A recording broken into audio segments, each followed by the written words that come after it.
Maurício. Lembre mais uma vez a quem chegou agora, estamos no nosso primeiro painel. Já falou o professor Antônio Lavareda, Maurício Moura, e agora vai falar o Lucas de Aragão. Quem quiser fazer pergunta, vá preparando, que logo após essa terceira exposição, vamos abrir para as perguntas, ok? Bom dia a todos. Obrigado pelo convite, Bruno. Evento tão bem organizado que começou até um pouquinho antes da hora, cheguei meio atrasado. Professor Lavareda, prazer estar aqui. Lembro que quando eu comecei meu curso de Ciência Política no passado, perguntei para o meu pai, que também é cientista político, quais textos eu deveria ler. Ele me passou alguns, incluindo os seus. Então, é um prazer estar aqui. Maurício, parabéns pelo trabalho lá na IDEA. A gente, lá na Arco, gosta bastante do trabalho de vocês, muito útil. Já foi útil para a gente muitas vezes.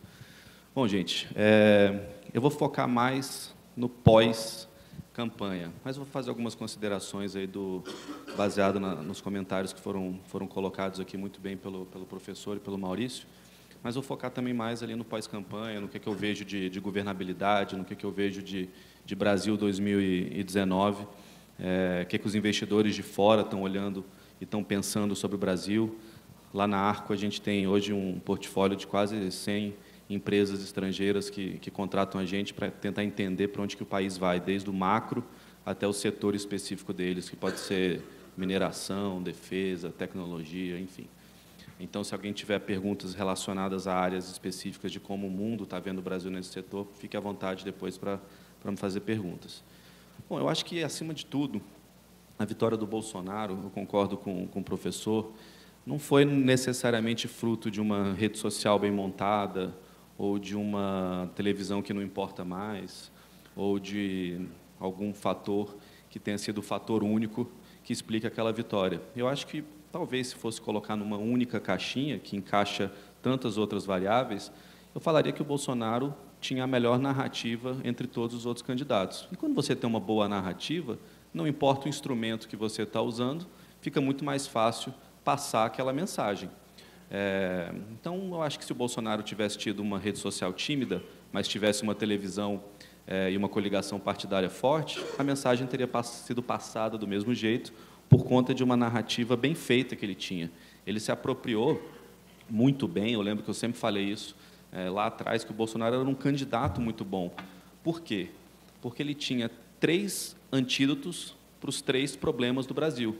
E quando eu digo antídoto, não significa que funcionaria ou vai funcionar, mas significa que, na cabeça do eleitor, é uma resposta, que na cabeça do eleitor é algo que pode ter um efeito.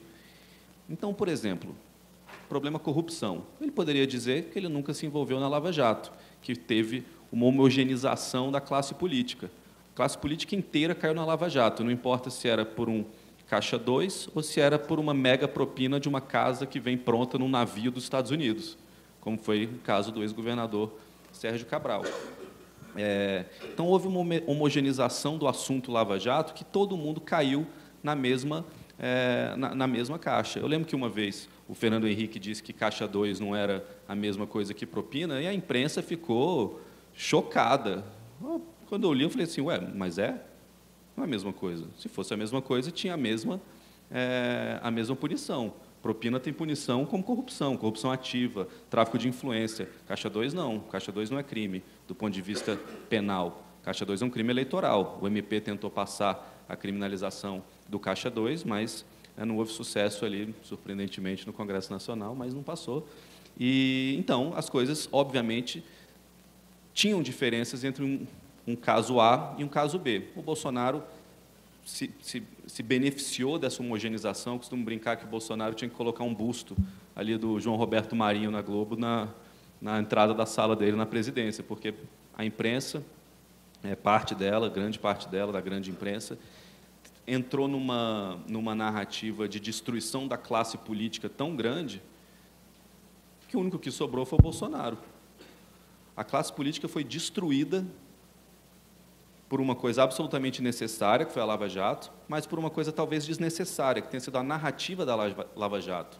Porque uma coisa é a Lava Jato, outra coisa é a leitura da Lava Jato. A Lava Jato é necessária? Absolutamente. Eu acho que a Lava Jato tem benefícios para o Brasil? Não tenho dúvida.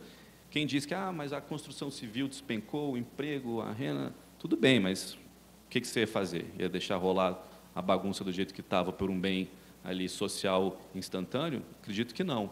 Mas a narrativa da Lava Jato criou uma imundície que talvez existisse na classe política, mas sem diferenciação de A, B ou C, que a única coisa que restou foi a figura do Bolsonaro por conta dessa submersão. Se perguntasse para o Bolsonaro há 30 anos, há 20 anos, até há 10 anos, se ele achava que seria presidente, provavelmente a resposta seria não. Tanto é que ele tinha uma história política muito de nicho, ali dos militares, ora com a classe evangélica, mas com a destruição da classe política, ele percebeu uma oportunidade principalmente nesses três pontos. O primeiro, a corrupção, ele conseguiu sair por cima, porque nunca participou da Lava Jato, ou nunca teve nenhuma grande questão como os outros candidatos. O segundo ponto, a economia, ele achou um antídoto fácil, simplório, que era só ser o oposto de quem destruiu o fiscal e quem criou o problema da recessão no país, que foi o governo Dilma, pelo menos na imagem ali popular do brasileiro, sem entrar no mérito se foi ou não foi, mas essa é a visão que existia no momento. Então, o Bolsonaro ele virou o liberal porque era um antídoto do que era o da Dilma. Talvez se a Dilma fosse super liberal e tivesse tido um fracasso, o antídoto seria justamente o contrário, ele era só o oposto. Então, teve esse segundo ponto. E o terceiro é a violência. Ele, como um capitão do Exército, ele, como alguém que, durante a sua história, defendeu medidas que, mais uma vez, vamos nos despir aí do que se você concorda ou não, sem entrar no mérito, só entrando na forma, não no conteúdo. Ele tem um histórico de propostas e de diálogos com a violência no Brasil que agregam ao ponto de vista do eleitorado. Questão de diminuição da maioridade penal, da redução daquela saída do preso, de penas mais duras. Então, ele conseguiu criar narrativas para esses três problemas do brasileiro. Eu acho que essas narrativas do Bolsonaro foram suficientes para que, independente da ferramenta que ele usasse, ele teria tido sucesso por conta dessa facilidade dele de se comunicar com o eleitorado, por conta dessa destruição que houve da classe política, por conta dessa falta de opção que se foi colocado no cardápio político aí das eleições de 2018. Como que eu vejo o governo Bolsonaro daqui em diante, em 2019? Olha, eu acho que ele tem uma pauta clara do ponto de vista econômico, uma pauta que, apesar de estar ainda um pouco confusa, porque o Guedes disse que é prioridade, o Onyx disse que pode ser em 4 anos, o Bolsonaro disse que pode ser fatiada. Eu acho que só existe ali ainda uma inexperiência natural de um governo que nunca esteve nessa situação. Em 2002, por exemplo, quando o PT chega ao poder, eles faziam, acho que muito tempo, se é que tinha no passado recente, uma história de um governo estadual, eram mais prefeituras, então eles tiveram uma mentalidade muito de prefeitura ali no primeiro ano. Eu lembro, conversando com quem participou do governo no primeiro ano, disse que era muito micromanaging ali o dia a dia do governo do PT do primeiro ano, por conta dessa visão. Imagine um governo que nasce de última hora, com um partido que ninguém sabe direito o que é, o PSL, foi de 0 a 100 muito rápido, e com lideranças políticas que não têm uma experiência clara dentro do Poder Executivo. Você tem o Sérgio Moro, que é uma liderança, mas que é mais um símbolo de um momento que o Brasil vive, tem poder limitado ali na questão, por exemplo, de negociação com o Congresso, de conversa com lideranças. Tem o Paulo Guedes, que, mais uma vez, também não tem um histórico de setor público. Tem o Onyx, que é um parlamentar, Onyx, como ele gosta de ser chamado, que é um parlamentar com muita experiência, está no seu 4º ou 5º mandato, acredito, mas que também nunca foi uma super liderança no Congresso Nacional, andou meio chamuscado ali por conta da defesa ferrenha que ele teve das 10 medidas contra a corrupção, que muita gente ali não gostou, inclusive o próprio presidente da Câmara dos Deputados e colega de partido, Rodrigo Maia. Mas eu acho que isso é quando eu digo, mais uma vez, preocupante, alarmante, sucesso, fracasso, eu estou colocando do ângulo do governo, assim, do que o governo busca, do que o governo quer, não necessariamente se o mérito é bom para o país ou não, ou se você concorda ou não o que é fracasso ou sucesso, mas do ângulo, assim, se eu sou o governo, o que é sucesso, o que é fracasso. Eu acho que é preocupante para o governo? Eu acho que sim, mas eu não acho que seja necessariamente alarmante nesse ponto, porque eu acho que essa governabilidade vai ser construída, porque, primeiro, o Congresso é governista. Ontem eu estava com um parlamentar do PSD e eu perguntei para ele assim, e aí, vocês vão entrar no governo? Ele, rapaz, governo a gente já desde sempre, o Bolsonaro que tem que decidir se ele é ou não governo. Quem vai entrar no PSD é o Bolsonaro, não o PSD no... Quem tem que entrar no PSD é o Bolsonaro, não ao contrário. Então, existe uma vocação governista para o Congresso Nacional, esse é o primeiro ponto. Existe uma vocação governista e criar governabilidade é fácil, difícil é manter. A governabilidade ela é fácil de ser criada, difícil de ser mantida. Então, a governabilidade vai ser criada, primeiro ponto. A dificuldade dela é a manutenção, e a dificuldade é a priorização das pautas, porque não existe um grupo de parlamentar ali pronto para votar tudo que você mandar. Existe a governabilidade de uma previdência, existe a governabilidade de uma reforma trabalhista, existe a governabilidade de uma tributária, existe uma governabilidade de um projeto de lei simples, de um projeto de lei que trata de terra estrangeira, existe governabilidade, fora as outras variáveis. Por exemplo, hoje o Senado não vota a reforma da telecomunicação, PLC 79, porque o início não quer pautar. Então, às vezes, entra no detalhe ali pessoal de um ou outro. Então, o primeiro ponto é esse. Eu acho que a governabilidade pode ser criada, vai ser criada. Segundo, eu acho que ela é duradoura. Eu acho que vai depender, obviamente, do nível de negociação. A minha impressão é que a governabilidade do Bolsonaro a estratégia de governabilidade do Bolsonaro vai mudar muito no primeiro ano. O Temer, que é o Temer, ou seja, um cara que conhece o Congresso, conhece o dia a dia do regimento, de como se negociar. Ele teve 3 negociadores políticos. Ele teve o Gedel como o cara que fazia a negociação, depois passou para o Embaçaí e agora para o Marum. Então, ele, em 2 anos, que é, talvez, o cara considerado um dos maiores negociadores, dos maiores entendedores de relação executivo-legislativo, teve 3, por que a gente não pode imaginar que o Bolsonaro tenha mais nesse período? Eu acho que é isso que vai acontecer. Eu acho que vai ser meio guerra da Normandia ali. O pessoal vai chegar na Batalha da Normandia, o primeiro pelotão é fuzilado, botaram ali o que eles achavam que não eram os principais, e aí os soldados bons estão na segunda leva. Então, talvez, o banco de reservas do governo Bolsonaro, do ponto de vista de governabilidade, seja mais importante do que quem vai entrar. E nisso já se discute alguns nomes aí abertamente dentro do próprio PSL de quem poderia ocupar.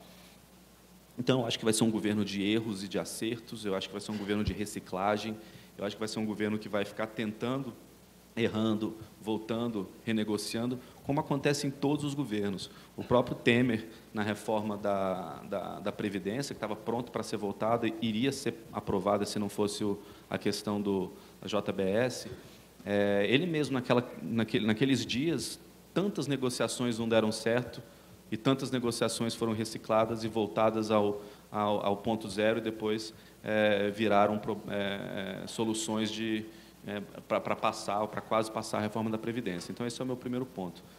Eu acho que ele vai ter um pouco de tranquilidade para formar essa governabilidade por alguns motivos. Qual é a primeira grande batalha do governo em 2019? É a presidência da Câmara e a presidência do Senado. Mas ela vira problemas se o presidente quiser. Se o presidente não quiser que vire problema, não vira. O que isso significa? A única coisa que não pode acontecer em campanha de presidente da Câmara e presidente do Senado é você estar do lado que perde. Você não precisa estar do lado que ganha necessariamente, você só não pode estar do lado que perde. Você pode estar ali meio neutro e depois você conversa, porque você não pode estar do lado que perde, porque você perder a presidência da Câmara é sinal claro de que você não entende o que está acontecendo ali. Por exemplo, quando o Eduardo Cunha se lançou candidato à presidência da Câmara, logo no início ali do primeiro ano, do PMDB, base do governo, partido do vice-presidente, a Dilma tomou uma decisão muito arriscada de apoiar o Arlindo Quinalha, que já tinha sido presidente da Câmara e que não tinha ido bem como presidente da Câmara, e lança o quinalha. O que aconteceu? Ele perdeu por muito, e aquilo ali dizimou a confiança de que a Dilma seria capaz de entregar os resultados que ela prometia numa negociação. E o Congresso vive à base disso. O Congresso vive à base de motivação. É isso que move o Congresso Nacional, a motivação. Eu lembro que, há uns 2 anos atrás, não mais, faltava 2 ou 3 semanas para votar o impeachment, e o Rodrigo Rocha Loures, do caso lá da mala, eu perguntei para ele, você acha que vai ter impeachment? Eu achava que sim, mas eu queria saber a opinião dele. E ele me falou assim, Lucas, vai, porque o Congresso perdeu a motivação de apoiar a Dilma. Impeachment é primeiro motivação, depois motivo. Não é o contrário. Você acha a motivação, depois você acha um motivo. Não é que você acha um motivo e acha a motivação. Claro, se o motivo for estrondoso, a motivação vem junto. Se o motivo for uma bomba nuclear, aí a motivação está posta. Mas, se o governo te dá sinais e sinais e sinais de que é incapaz de entregar os acordos, que é incapaz de negociar, que é incapaz de dar atenção, que é incapaz de dar amor, que é incapaz de dar carinho, que é incapaz de colocar você para negociar, sentar na mesa, ser parte do processo decisório, a motivação para te tirar, constitucionalmente, está lá. O motivo se acha. No caso da Dilma, o motivo veio muito bem acompanhado de um parecer do TCU e de um processo que seguiu os trâmites constitucionais com a chancela do STF. Então, eu acho que o principal ponto do Bolsonaro é não perder a motivação do Congresso e a confiança de que ele pode apoiá-los, de que ele pode entregar o que ele promete. Se você não consegue nem estar do lado vencedor de uma campanha para presidente da Câmara, isso começa a criar essa dúvida na cabeça.